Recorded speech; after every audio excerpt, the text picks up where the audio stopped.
Kasus video mirip Giselle sampai sekarang pun masih menghebohkan publik.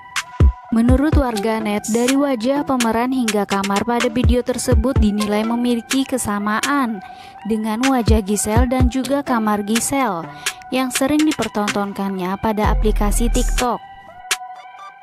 Giselle pun akhirnya buka suara soal isu video yang mirip dirinya. Ia membantah keras tuduhan tersebut dan mengatakan ia kalah cantik dengan wanita yang ada dalam video.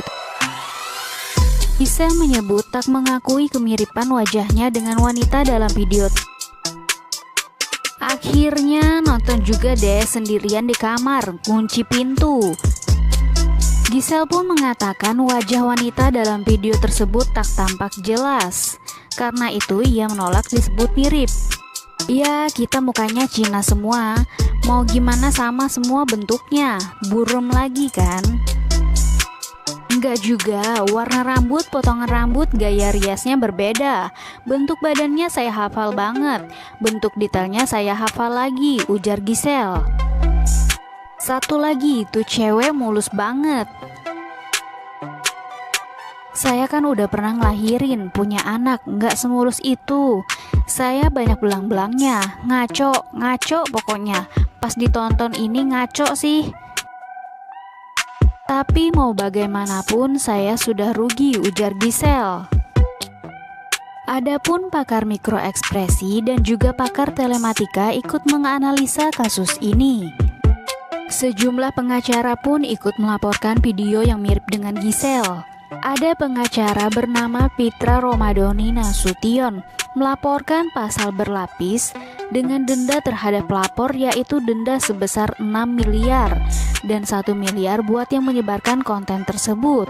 Dan dari Aliansi Pejuang Muda Indonesia, Febrianto Dunggio SH juga membuat laporan untuk yang menyebarluaskan video tersebut dan juga pemerannya untuk diminta proses secara hukum. Semua ingin menekankan pihak kepolisian untuk penyelidikan dan gelar perkara.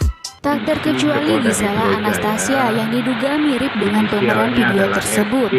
Dan satu lagi saudara P yang melaporkan adanya terunggah di media sosial Twitter, beberapa akun-akun di media sosial tentang video asusila yang mirip saudari G yang merupakan public figure.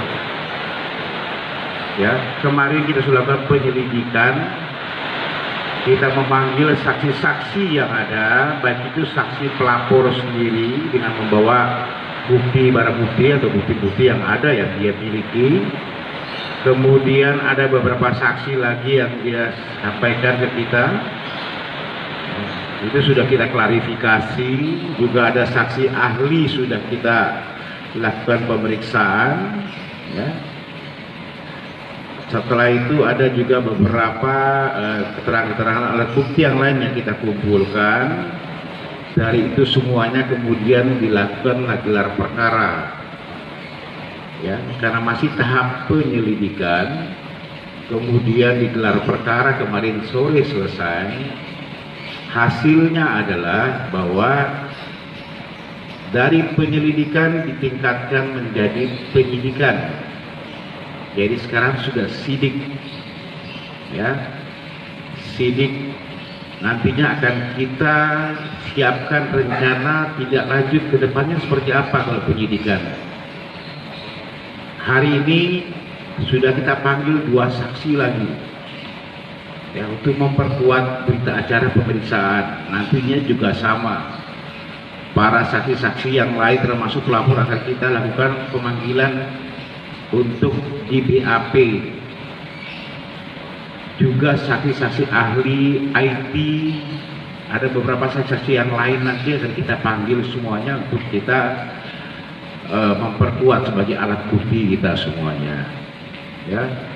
Nah, jadi pertanyaan teman-teman semuanya biasanya nanya, apakah saudari yang mirip G tersebut atau yang berperan di situ akan dipanggil? Iya, nantinya.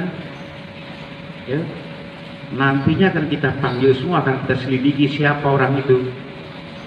Karena kan di sini kan dipersangkakan di pasal 27 ayat 1 Yunto pasal 45 Undang-Undang Nomor 19 tahun 2016 tentang ITE, juga pasal 8 Yunto pasal 34 Undang-Undang Nomor 44 tahun 2008 tentang pornografi. Ya. Yang kita cari nanti di sini adalah siapa yang mengunggah pertama, karena ada unsur pasal di Undang-Undang ITE. Siapa yang masif, nantinya akan yang masif untuk menyebarluaskan, termasuk yang membuatnya nantinya. Nah, ini penyidikan baru berjalan, ya, karena sudah naik sidik, jadi penyidikan baru berjalan. Nanti akan kita panggil semua, termasuk profiling akun-akun yang dilaporkan oleh pelapor. Ada 5 akun yang dilaporkan oleh saudara SD. Saya sudah katakan kemarin 3 dihapus, 2 masih ada. Yang 3 dihapus pun tidak ada masalah, karena kan jejak digital tidak akan hilang sampai kapanpun. Kemudian saudara P juga melaporkan ada 5 akun. Ya, nantinya akan kita panggil semuanya. Kita lagi memprofiling siapa pemilik dari akun tersebut. Ya, siapa yang paling mengunggah pertama, siapa yang paling masif nanti mengunggah, memviralkan. Nanti kan ada unsur-unsur pasal persangkaannya di sini. Makanya kita minta tolong teman-teman sabar semuanya, teman-teman media. Hotman Paris pun memberikan peringatan. Dia mengatakan hati-hati kepada artis yang mirip di video tersebut. Seperti halnya beberapa tahun yang lalu, dia memegang kasus artis LM dan CT pemeran wanita yang bersama penyanyi AR. Penyanyi pria berinisial AR tidak menyebarkan karena penyanyi AR waktu itu menyimpan di laptop dan dicuri filenya oleh mahasiswa. Itu merupakan kelalaian dan penyanyi AR dikenakan hukuman penjara.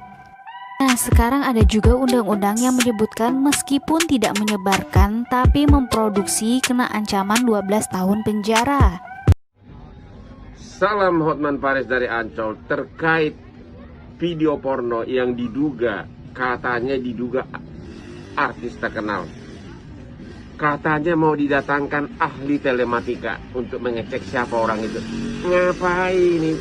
Ya, cukup panggil wasit 3 orang, jurinya 3 orang, ibu-ibu dari Pasar Impres Senen.